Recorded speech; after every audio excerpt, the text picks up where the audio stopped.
আসসালামু আলাইকুম গাইস। এখন আমরা চলে আসতে হচ্ছে কুতুবদিয়ার খুব সুন্দর একটা জায়গায়।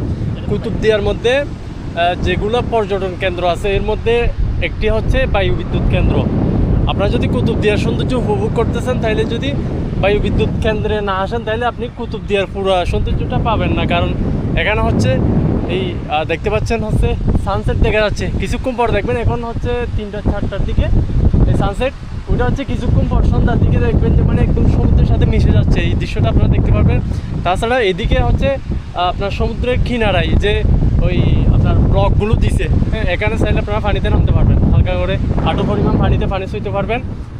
দেন এটা আমার পিছনে যেগুলো দেখতে পাচ্ছে এগুলো হচ্ছে বায়ু বিদ্যুৎ। যখন কুতুবদিয়ার মধ্যে বিদ্যুৎ ছিল না তখন কিন্তু এই বায়ু বিদ্যুৎগুলো ছিল। এটা হচ্ছে বাংলাদেশের সর্ববৃহৎ বায়ু বিদ্যুৎ কেন্দ্র।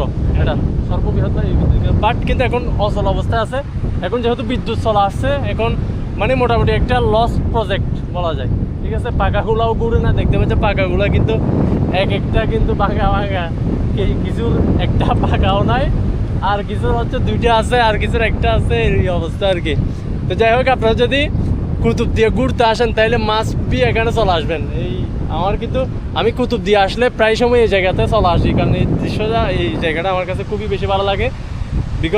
কারণ হচ্ছে এই আপনার ওইদিকে অন্য যেগুলাতে সমুদ্র সৈকত আছে বা শহর আছে ওগুলোতে নামা যায় না, ওগুলোতে হচ্ছে বালি থাকে।